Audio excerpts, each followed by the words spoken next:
Well, you understand, we are God's military in the world. We are God's force in the world. To borrow from that famous line spoken by that wonderful philosopher and theologian Elwood Blues from the Blues Brothers, we're on a mission from God. Like people in the military, you and I live to accomplish the mission.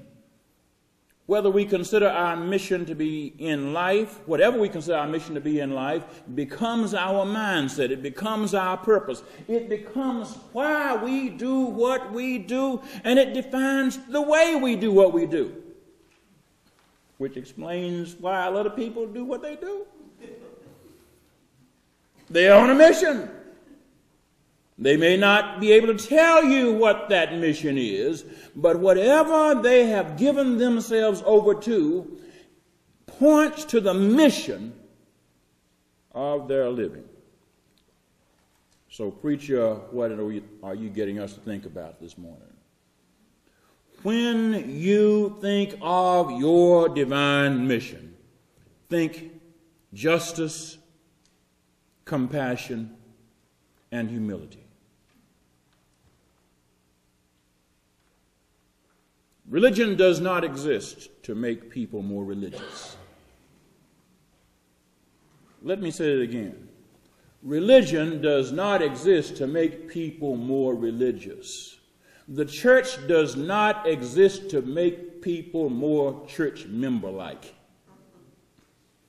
It does not exist to make the pews more woody, the carpet more carpety, the lights more brilliant. It does not exist to make the paint more paint-like. It does not exist for religion. The prophet Micah tells us, he has told you, O mortal, what is good. And what does the Lord require of you but to do justice and to love kindness and to walk humbly with your God? God isn't hung up on how many ceremonies we conduct, whether we have one morning service, 2 morning services, or 3 morning services, whether we have Wednesday evening service or not, whether we have 1 choir, 2 choirs, or 3 choirs, whether the choirs have robes or not, what color the robes are, who buys the robes, who wears the robes, how often the robes are cleaned, or even who's on the robe committee. God isn't hung up on how much we contribute to religious organizations or to the pomp and circumstances of our pulpit orators and our choir ensembles. God isn't hung up on our being more religious. Our mission isn't to be more churchy. Don't miss the message in the passage from Micah. God has a controversy with God's people. God has a controversy with the church folk. The people that God has claimed by God's own wonderful redemptive process that the church folk have known and celebrated in their history. And it seems that the people have made religious ceremony primary to their interaction with God. They've majored on offerings and annual days and ceremonies. And so the prophet Micah is God's lawyer. You would not think God would need a lawyer, but God has engaged the prophet here as lawyer for God. And the prophet pleads God's case against God's people to a jury. The jury is nature. The mountains, the hills, you enduring foundations of the earth.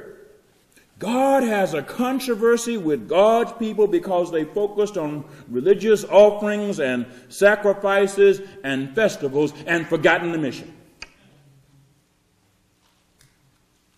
Arguing as God's lawyer, Micah argues and declares that God's mandate, God's mission is clear. That there's no confusion in God's mind about what the mission is.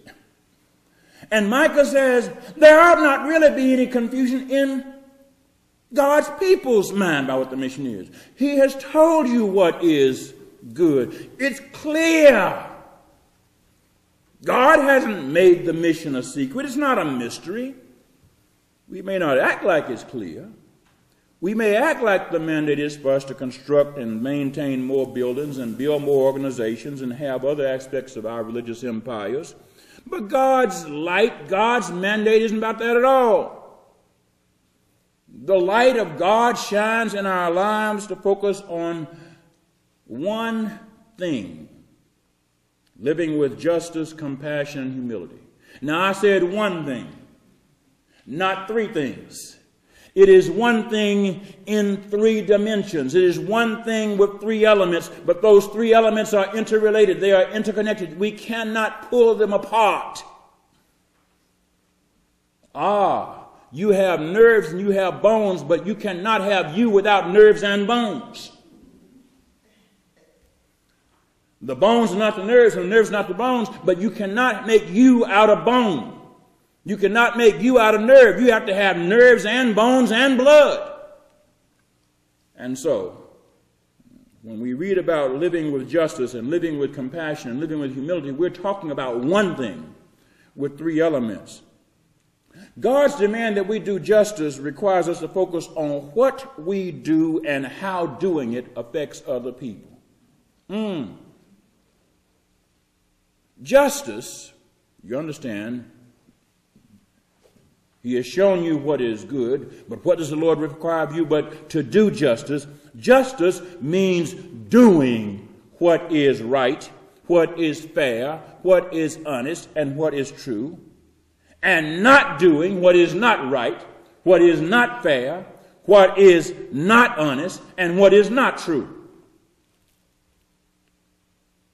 Justice involves selling at a fair price, paying a fair wage, giving an honest report, speaking the real truth. Justice isn't defined by what's commercially feasible or even profitable, but by what's right and what's fair and what's honest and what's true. Slavery was commercially feasible. It was profitable. Child labor was commercially feasible. It was profitable. Denying health care to people who can't afford it is commercially feasible, and it's profitable for people who have health care business and who sell insurance companies. Even war making can be commercially feasible and profitable. If you're building tanks, wars are commercially feasible enterprises. If you're selling bullets, wars are commercially feasible. All of those things can be done commercially and profitably ways, but that doesn't make them right. It doesn't make them fair. It doesn't make them honest. It doesn't make them true. Note to Wall Street: justice is not determined by the size of the gross national product. A society that produces goods and services based on methods, practices, and policies that aren't fair, right, justice, and true can be rich as it can be. It is just profitably unjust. It is profitably evil. That profitability based on injustice is evil, to be condemned and mourned, not celebrated.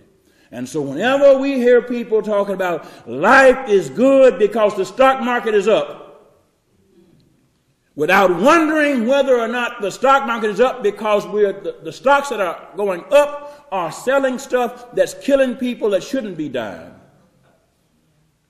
then we need to be mourning, not celebrating. God's demand that we love kindness requires that we live in love with people who are weak and vulnerable. You understand, showing kindness deals with how we exercise the power we have in relationship with people who have less power or even no power.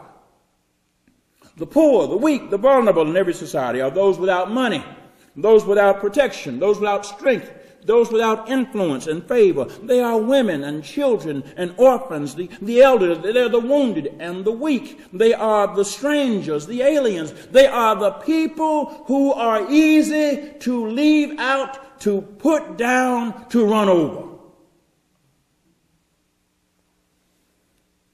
And what does the Lord require of us? But to love kindness. God not only demands that we act kindly towards them, but that we love doing so. Showing kindness towards those who are vulnerable isn't a moral elective. It's a divine imperative. We haven't done something special when we're nice to people who are weak. We've done something necessary. Patricia and I watched the State of the Union address last week. And afterwards, we watched some of the commentary about that address on CNN. Roland Martin said something during that commentary that has haunted me ever since he said it. Roland Martin remarked that for all that President Obama said during the hour-long address, there was hardly anything said about how the United States would treat the large number of poor people among us. Unemployment is over 9%. A lot of people are working and still getting behind. A lot of people have been out of work for a long time. Health benefits run out. Can't afford to buy stuff. Losing their homes.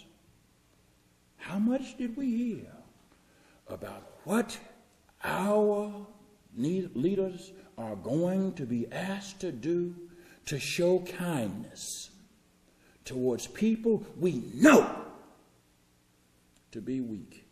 How can a nation convene its most influential politicians for more than an hour without the chief politician offering proposals on helping the poor?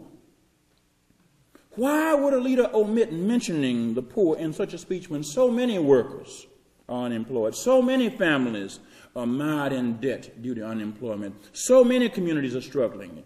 Why would the staged responses to President Obama's remarks from the Tea Party and from the Republican Party not say a word about the poor? How can a nation love kindness when its leaders will hardly speak about the poor on the one time in the year when it's constitutionally mandated they talk about the state of the nation?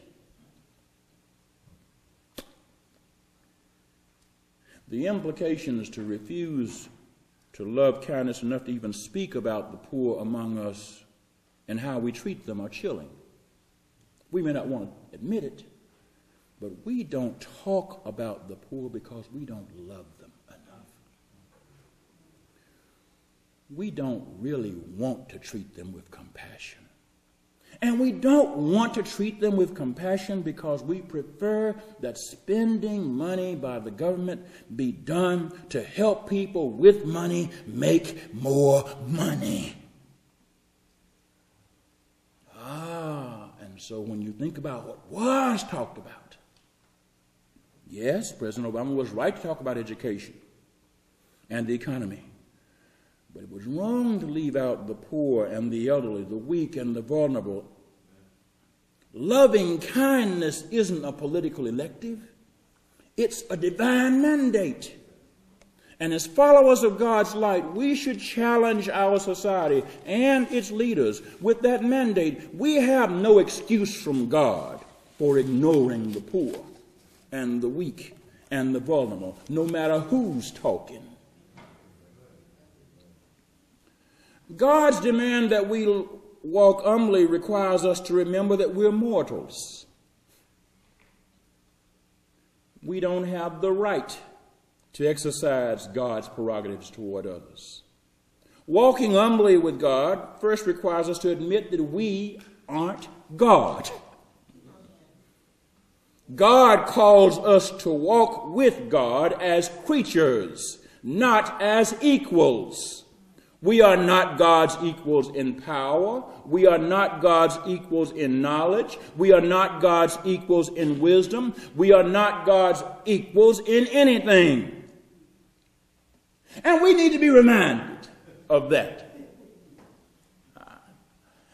The drama surrounding the life of Job brings that point home in very clear terms. Like so many of us, when life turns sour and we don't understand, Job was perplexed. And then his buddies showed up. You know, these were good buddies. His fellow church members, his fraternity members, lodge members, his buddies, Chamber of Commerce buddies. And by the time they got through talking with Job, Job was ready to demand an explanation from God for his troubles and to accuse God of being unjust and unloving because God didn't show up and explain to Job why he was suffering. So God showed up. And God had Job know when he showed up, we're not equals. I'm not your buddy. You don't really call me into account and expect me to come up and show up and give you an answer every time you have a problem you don't understand. God doesn't consult with us before being God. God doesn't consult with us about being God. God doesn't ask us to understand what God is doing, and God really doesn't need us to understand in order for God to do it. God doesn't need our input on how to deal with evil. God calls us to walk humbly with God as creatures. As the old folks said, would tell us now, God calls us to remember our place. Remember when you're growing up and you reached that point in life where you thought you had reached a certain level where you thought you could talk back to people who had brought you into the world? Do you recall that way that conversation went? Do you recall the dynamics? And do you recall being told in certain ways you need to remember who you are? And do you recall having to be reminded in certain ways that we were not grown? When Micah tells us to walk humbly with God, Micah reminds us, hey, we're not God. We need to remember our place. Now, all three of these elements are part of the one thing of our divine mandate. Micah 6, 1 through 8 and Psalm 15 show us that doing justice and loving kindness and walking humbly with God is divinely mandated. So, preacher, how does that fit into the Beatitudes? We had to read the Beatitudes too. How does that fit into the Beatitudes? I'm glad you asked. Jesus' words in the Beatitudes show us that God's aim by this divine mandate is to produce character in us that has eternal meaning and content. Those who live by the divine mandate of walking humbly with God are truly to become the poor in spirit, who are blessed, who are happy, who are fortunate, because they have citizenship in heaven. When you realize who you're walking with, you don't mind walking with who God is. When you're walking with the king, you don't mind being part of the kingdom. Walking humbly with God results in that meekness that Jesus said will inherit the earth. You understand? When you realize that who you're walking with, and you realize that you are mandated to walk in kindness, then you will walk in humility and meekness towards other people who suffer as you do. When you live by the divine mandate to do justice and love kindness, it'll create a hunger and a thirst for righteousness in us that God will feel and will cause the kind of mourning about injustice and cruelty that only God's peace can comfort. Remembering God's righteousness and justice, that we are error-prone and sinful creatures, and we are, will impel you and me to be more merciful, more gracious toward others, because blessed are the merciful, for they shall obtain mercy. Hey, as we have retained mercy, we should acknowledge we have retained mercy and therefore become more merciful as an outgrowth of living the merciful life. Merciful people are merciful because they've received mercy. And the more you understand how much mercy you've received, the more you understand how much you ought to be merciful. When we will do what is right and honest and fair and true, when we will love kindness, and when we will walk humbly with God, God will purify our purposes. Blessed are the pure in heart, for they shall see God. When we walk humbly with God, and when we are doing what is just, and when we are loving what is kind, then God gives us a pureness of purpose so we understand that we don't need to divide our lives between God's wants and our wants, because God's wants are so much higher and nobler and sweeter and better than anything we can want. And then we'll live for God and live with God. Well, what are you saying, preacher? I'm saying that we will not pretend to be God in our dealings with others. So we will be one with God in bringing people and systems into shalom, into God's kind of peace based on right relationships and right fairness and truthfulness and honest. And then we will be called peacemakers. Blessed are the peacemakers, for they shall be called the children of God. Jesus said that these things we call the Beatitudes are the eternal, are the future, are the blessed consequences of living by the divine mandate. But he was also clear about something else. Like everyone knows who's been in a military operation, you don't win the mission without having to go through the fight. And in every mission, there are casualties. The challenge with Christianity in our time may very well be not only that we don't have the mandate right.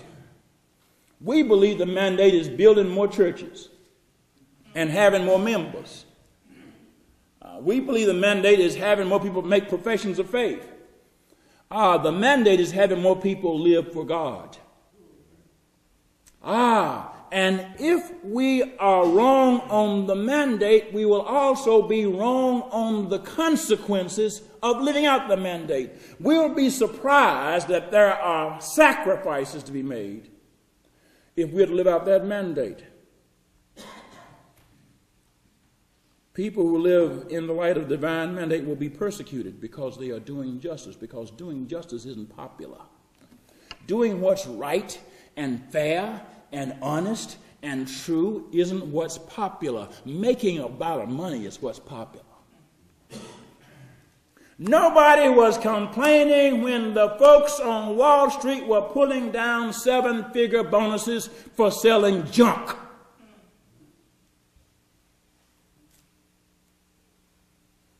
As a matter of fact, nobody who pulled down the bonus for selling junk they knew was junk has yet been convicted of fraud.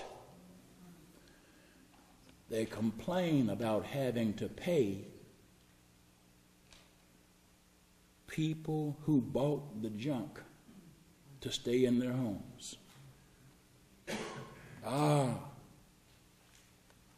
People who live in the light of divine mandate will be persecuted for loving kindness and insisting that vulnerable people be treated with kindness. And so we see how the folks from Acorn were really hounded because they were trying to find poor people who weren't registered to vote and were registered to vote so they could actually vote for policies that were more humane.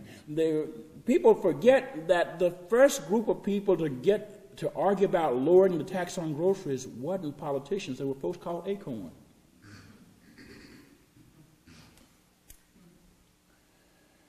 And guess what? We sat back and watched while Acorn got put out of business by somebody who lied about showing up as a pimp. Only divine love can love people who are weak with the tenderness that provides for them and the toughness that protects them. But people who live by divine love will be persecuted for confronting folks who pretend to be loving while actually engaging in unloving conduct. Jesus says even that persecution is part of the eternal goodness. Blessed are you when people revile you and persecute you and say all manner of evil against you falsely on my account. And then Jesus does something even more profound. He says, rejoice and be exceedingly glad. Now, what's up? What is up? Blessed are you when people revile you and persecute you and say all kinds of lies against you. Rejoice. Be exceedingly glad.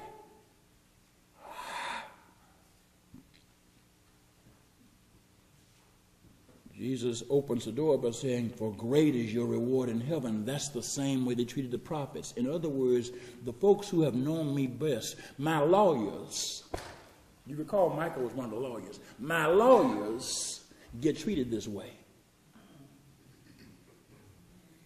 My lawyers get treated. God is calling us to be on a mission to be God's lawyers in the world, calling the world to live according to God's law of justice and kindness and compassion. And that brings me to my last point.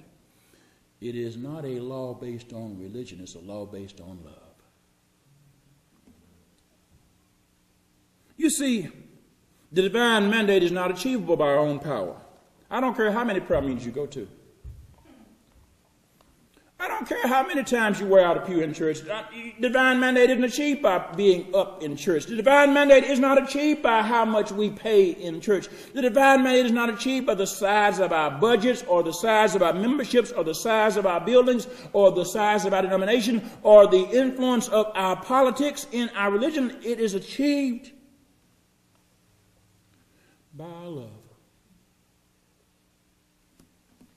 It's not based on our own power because it's based on divine love.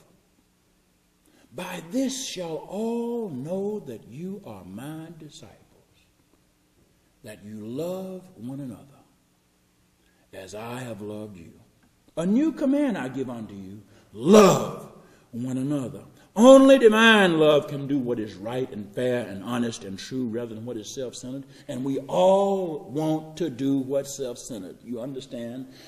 Everybody wants to do what is right in his or her own mind because what is right in his or her own mind gets what he or she wants most.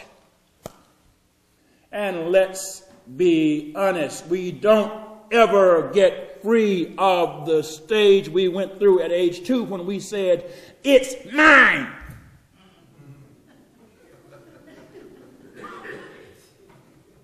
The problem is that God reminds us that the divine mandate cannot be achieved by the law of man. It must be achieved by the love of thine. And so only divine love can protect those who are weak with the tenderness that provides for them, even when it's going to be unpopular, and the toughness that protects them, even when we have to protect them against folks who are tougher than we are. Only divine love can make us confront the force within ourselves that constantly claims the right to walk as God's equals rather than God's creatures. So the divine mandate points us to God's love. But not God's love based on us, but God's love based on Jesus. The divine mandate points us to the love that is light and the light that is love and the love that is light that leads us and calls us and shines in all our dark places and lifts us from every deep hole and humbles us when pride and self-centeredness take hold in our lives. And that divine love is what claims us and calls us and catches us and consecrates us and then commissions us to be on God's mission. Yeah, Elwood was right. We're on a mission from God. Now we are not just church members when we get it that way. We're not just choir members and ushers and deacons and trustees or other religious functionaries. Now we know our mission. We are doers of justice and lovers of kindness and walking with God as humble creatures. We're on a mission from God. It's a glorious mission with ups and downs and highs and lows and ins and outs and burdens and bruises and victories and setbacks. We suffer and we stagger and we struggle through unspeakable hardships and die on that mission, but we aren't discouraged because we're on a mission from God. The light who is love and the love who is light has lived the mandate and left us a good word. Blessed are the folks who are on the mission,